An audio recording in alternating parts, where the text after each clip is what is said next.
Olá, estamos de volta e quebrando os paradigmas, chegando com informações. É o Ronda na TV, que está ainda no horário de meio-dia. Pode avisar lá para o seu vizinho que nós estamos ao meio-dia aqui, trazendo todas as informações. Em tempo, as matérias que passam por aqui fazem uma correlação entre duas pessoas consideradas perigosas e que estavam envolvidas no mundo do crime na cidade de Linhares. Eu vou trazer essas informações e também os trotes estão sendo dados em São Mateus.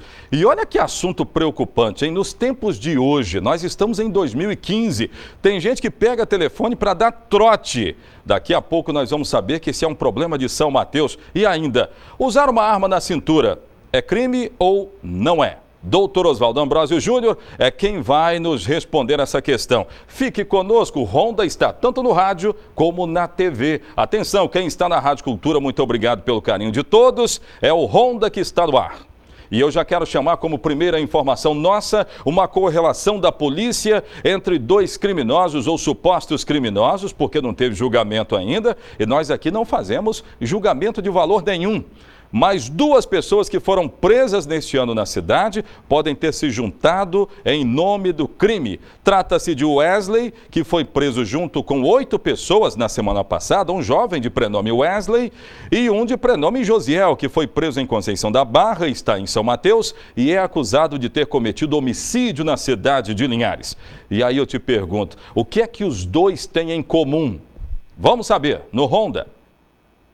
Qual a relação das prisões de Wesley da Conceição Ribeiro, de 21 anos, e Josiel Baiense Nascimento, de 32 anos, preso no último dia 27 de abril, na cidade de Conceição da Barra, apontado como perigoso componente de quadrilha que agia em todo o Espírito Santo? Para a polícia, os dois agiam em nome do crime, mesmo que o preço a se pagar fosse a vida de alguém.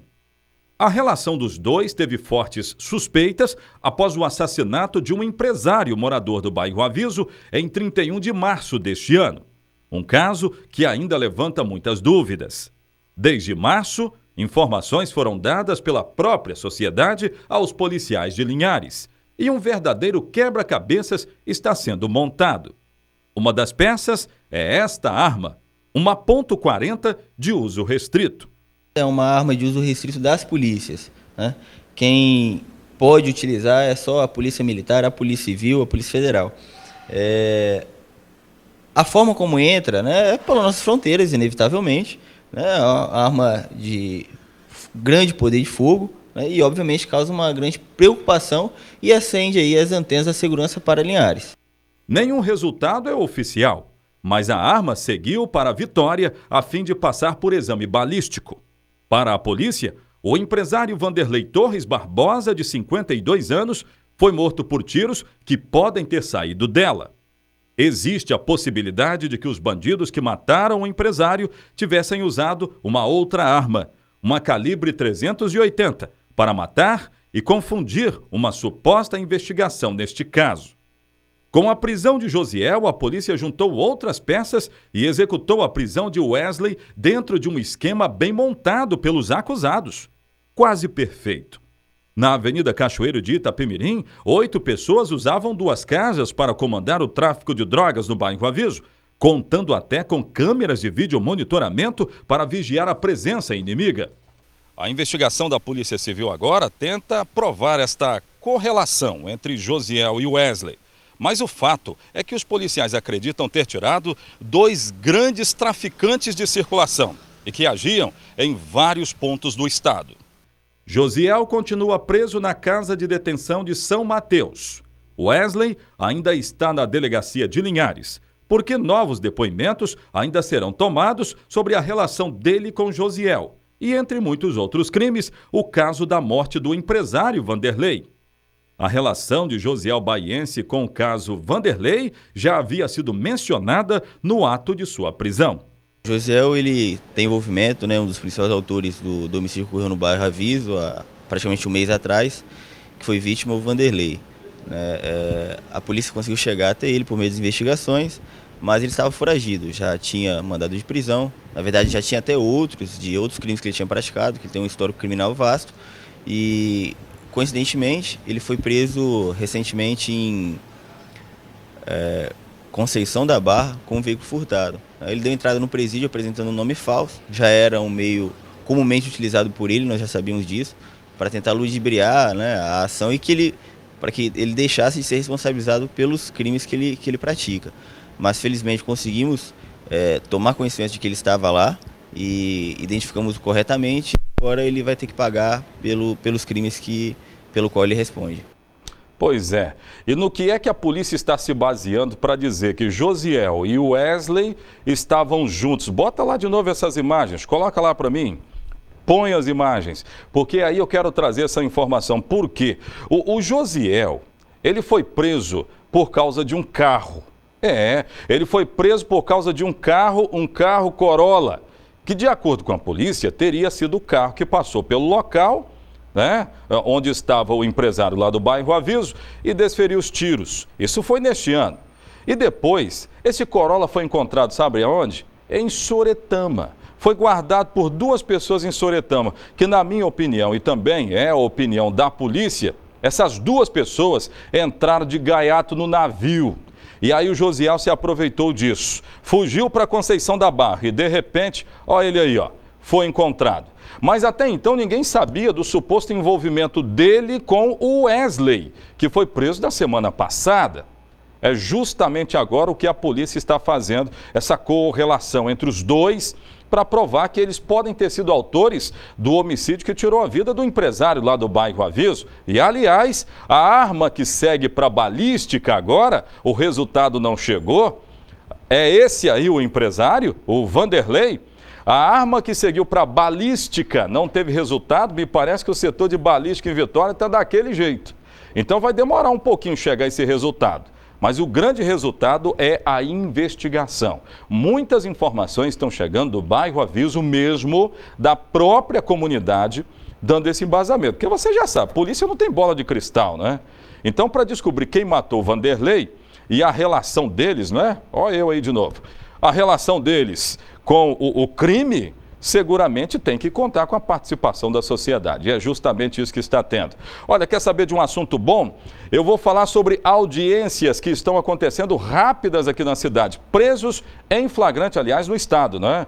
Presos em flagrante agora são levados em até 24 horas à presença de um juiz.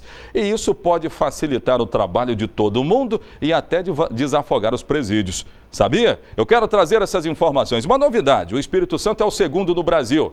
Me dá os detalhes, no Ronda. Em janeiro do ano passado, aos 18 anos, já era suspeito de homicídio e tráfico de drogas. Da delegacia, foi direto para o presídio. Somente depois de 7 meses, o jovem foi apresentado à justiça. Sem uma sentença, continua preso, agora no Centro de Detenção Provisória de Vila Velha. Ter que visitar, saber que já passou até de prazo dele estar lá, entendeu? Que ele está na angústia, uma angústia que é difícil, né, explicar, só quem está lá dentro. Ele nunca foi preso, não é residente, graças a Deus.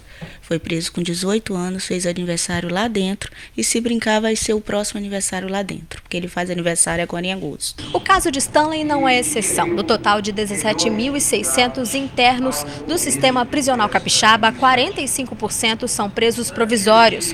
Homens e mulheres que passam meses chegam a ficar mais de 1 ano atrás das grades esperando uma chance de defesa. Um problema que o Poder Judiciário tenta resolver através da implantação de uma nova medida, a audiência de custódia. A partir de agora, o preso em flagrante tem até 24 horas para ser apresentado a um juiz que vai decidir se o suspeito vai permanecer preso ou em liberdade, sob medidas cautelares. As audiências vão acontecer no centro de triagem do Complexo de Viana, para onde vai a maioria dos presos da Grande Vitória. Juízes, promotores, defensores estarão de plantão 7 dias por semana, inclusive sábado, domingo e feriados no CTV. Todo dia haverá um juiz que vai estar lá com a atribuição de examinar os flagrantes que entraram naquele dia. É como se fosse um pronto de socorro. Pronto-socorro, a pessoa que entra lá com um problema de saúde vai ser atendido por um médico que está no plantão. Então, no sistema prisional será dessa maneira no CTV. O presidente do Supremo Tribunal Federal e presidente do Conselho Nacional de Justiça, Ricardo Lewandowski, acompanhou a primeira audiência de custódia realizada no estado. Rodrigo Santana, de 21 anos, foi autuado por furto. Preso provisoriamente, agora vai responder em liberdade. Nós vamos evitar que um preso primário, um preso de menor potencial ofensivo, seja detido durante meses e anos sem comparecer diante de um juiz e passe a fazer parte do exército das organizações criminosas e volte para a sociedade, ao invés de reabilitado e pronto para se reinserir na comunidade, ele passa a ser mais um criminoso qualificado. Em 10 anos, a população carcerária do Espírito Santo cresceu 285%, enquanto no Brasil o salto foi de 78%. O déficit de vagas do sistema prisional capixaba é de 4.000 vagas. Para atender a toda essa demanda, seria necessário construir mais 8 presídios. O sistema de audiências de custódia já funciona em São Paulo. Desde fevereiro, conseguiu reduzir o índice de encarceramento em 43%. A medida será implantada a princípio em parte da Grande Vitória. A expectativa é amenizar o problema da superlotação dos presídios. A gente espera que a curto, médio prazo a gente consiga equacionar esse déficit, né, de estabelecer um equilíbrio aí entre número de presos e número de vagas. Pois é, e olha, doutor Oswaldo Ambrosio Júnior, que é da Ordem dos Advogados do Brasil, acha que essa determinação aí vai desafogar alguns trabalhos e cria, na verdade, um mutirão. Já pensou aqui na cidade de Linhares? Imaginem bem, um preso de agora, em 24 horas ele já está na presença de um juiz e aí todo o trabalho começa a ficar facilitado. Alguém pensou, né? Alguma cabeça pensou nessa história. O que está faltando é isso, desburocratizar. Porque a burocracia, na verdade, para mim está sendo uma burocracia, atrapalhando muita coisa. Olha, motoristas de plantão precisam se utilizar muito mais do tacógrafo. A utilização dele é fundamental. A não utilização configura até crime, hein? Eu quero saber de informações no Honda. O desrespeito à legislação de trânsito, ao limite de velocidade e ao excesso de horas ao volante são apontados como principais causas de acidentes envolvendo veículos de carga e de passageiros no país. A estimativa é de que 30% das ocorrências sejam provocadas por algum desses fatores. Um equipamento instalado em veículos de grande porte tem exatamente a função de coibir esse tipo de desrespeito. O tacógrafo, item obrigatório para muitos veículos, tem a função de contribuir para a diminuição dos riscos de acidentes nas estradas. A fiscalização é intensa porque é um equipamento importante, porque devido aos motoristas dirigirem em esse período excessivo, né? A gente fiscaliza tanto o tacógrafo quanto também o tempo de descanso dos veículos. Para estar dentro da lei, o equipamento precisa estar aprovado pelo Inmetro e deve ser inspecionado a cada 2 anos por uma empresa credenciada ao órgão para poder circular. Aqui em Linhares, esta empresa, que fica no bairro Canivete, é referência no assunto. Aqui os veículos passam pelos testes obrigatórios de 2 em 2 anos nos chamados ensaios metrológicos. Os dados são enviados por um computador para o Inmetro, mas apesar da obrigatoriedade, no Espírito Santo muita gente não está atenta a esta norma. Hoje em dia, no Espírito Santo, nós temos 100 mil veículos cadastrados aproximadamente, entre caminhões, ônibus, vans, escolares, e só 30% está cadastrado efetivamente no Inmetro. O motorista Robson sabe da importância em manter o equipamento regular. É importante, né? Porque é uma obrigação nossa, né? Condutor, né? E para a segurança da gente também, né? Muito importante, né? Evita acidente, controla a velocidade, né? Para coibir o uso do tacógrafo fora das especificações, o IPEM, Instituto de Pesos e Medidas do Espírito Santo, tem realizado operações em todo o estado. Há cerca de 2 meses, uma equipe do Instituto esteve em Linhares. Como esse instrumento ele conta toda essa história, conta a história que o motorista, o tempo que o motorista andou, o tempo que ele parou, em que momento ele parou, conta tudo. Isso é importante para a segurança geral do sistema, né? Sistema rodoviário. O instrumento ele dá possibilidade para a polícia, os órgãos competentes de fiscalizar e ver a conduta do motorista. Tem gente que gosta de burlar essas informações porque já é criminoso em potencial, porque a não utilização do tacógrafo caracteriza esse tipo de crime, não é? O cara quer esconder alguns detalhes, quer esconder algumas informações, aí ele vai lá e deturpa, burla, não quer usar o tacógrafo. É importante demais, é fundamental. Olha, no próximo bloco, o caso de uma dona de boate e um dono de um lava-jato que foram perseguidos pela polícia linharense e acabaram se envolvendo em acidente, foram presos, tinha droga no carro deles. Eu vou trazer daqui a pouco. E também, andar com uma arma branca na cintura, uma faca que seja, é crime ou não é? O que você acha, hein? Daqui a pouco nós vamos responder no Ronda.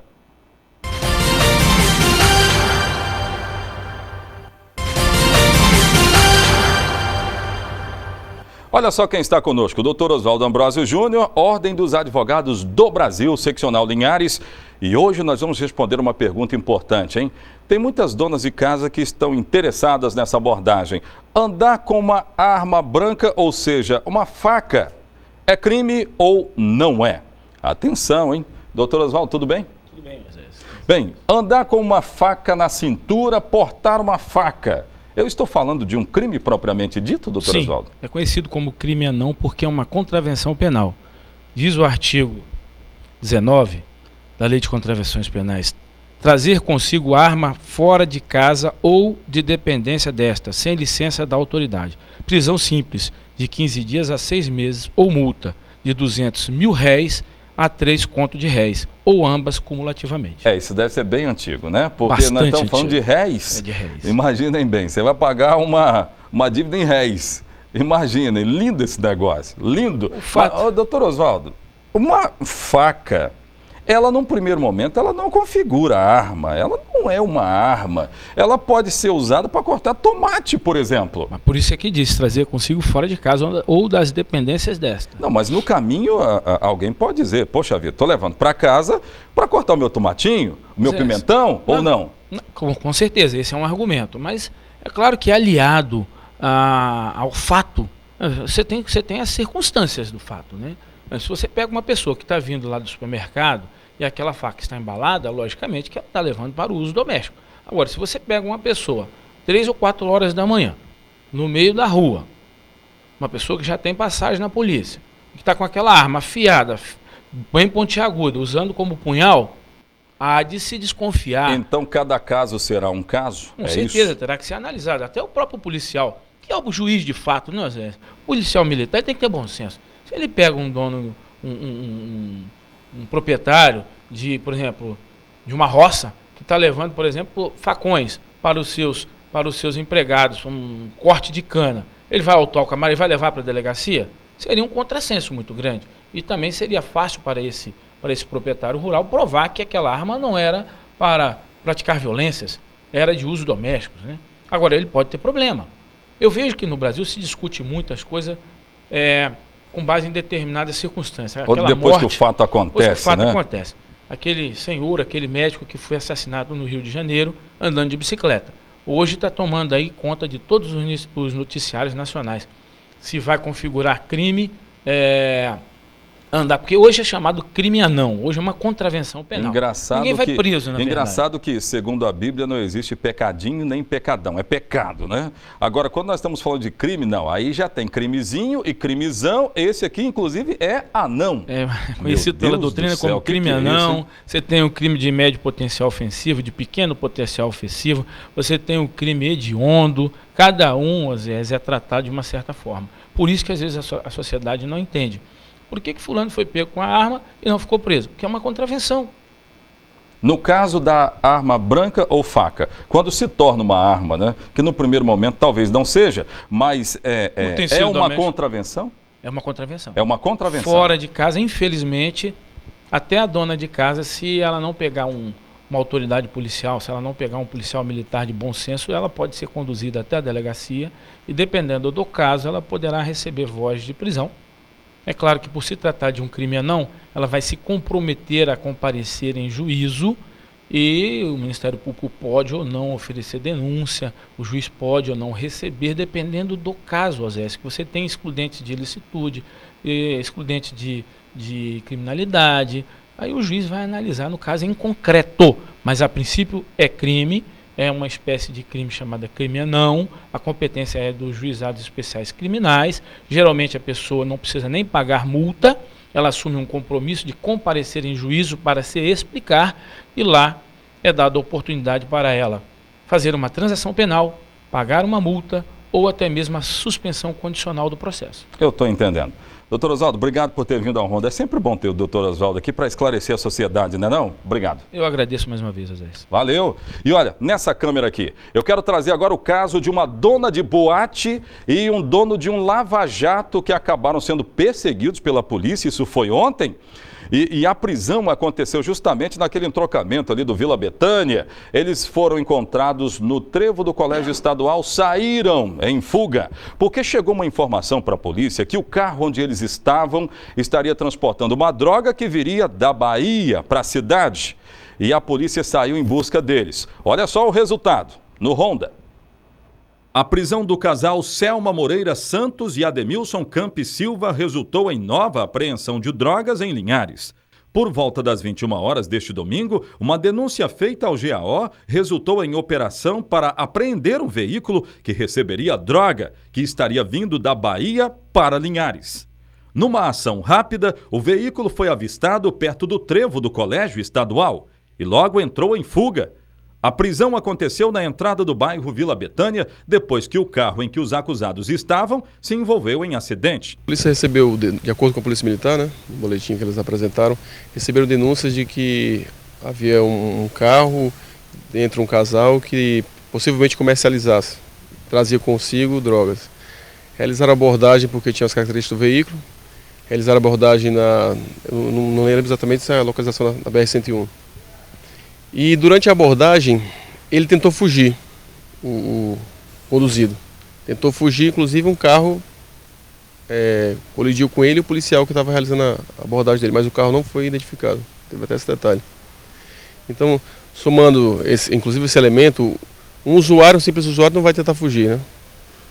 A quantidade de droga era cocaína, uma droga cara, mais rara, uma quantidade razoável, pelo menos 50 gramas tinha ali. E ele assumiu a propriedade. Na casa dele foi encontrada munição, no celular foto de armas. E a companheira dele, inclusive, comentou que já suspeitava que ele tinha algum tipo de envolvimento com droga, acreditava que ele era usuário. Tinha visto já algumas munições, ele disse que venderia as armas, que inclusive é outro crime que deve ser investigado, a venda ilegal de armas, porque ele não é um vendedor autorizado. Diante dessas circunstâncias, ele vai responder por tráfico de drogas, né? E outras investigações vão decorrer a partir daí para identificar quem são os envolvidos, o fornecedor dele e se ele vendia de fato armas. Foram encontrados dinheiro e munições e muita droga. Em depoimento ainda ontem, Selma, que estava com Ademilson, foi liberada. O delegado que atendeu a ocorrência explicou o porquê. Analisando o caso, a gente não repousava sobre a companheira dele elementos mais fortes que pudessem imputar a ela o crime de tráfico. Ele, pode ser até que seja uma espécie de tática, mas abraçou toda a propriedade da droga. Ela, por sua vez, não apresentava um comportamento, não tentou fugir, não foi contra, não se negou a dizer que a droga era dele. Pelo contrário, confirmou que talvez suspeitava já que ele tivesse algum tipo de envolvimento, fosse através do uso ou tráfico. Disse que a balança de precisão já tinha visto, mas não sabia usar, acreditava que ele tivesse alguma coisa. Mas é aquela história, ela não chegou a confirmar ou trazer consigo droga, algum elemento informativo que pudesse permitir que nós imputássemos a ela o crime de tráfico. Apesar de que o carro utilizado estava no nome do casal. Mas vira e mexe o casal, não é porque é um casal que um sabe da conduta do outro, né?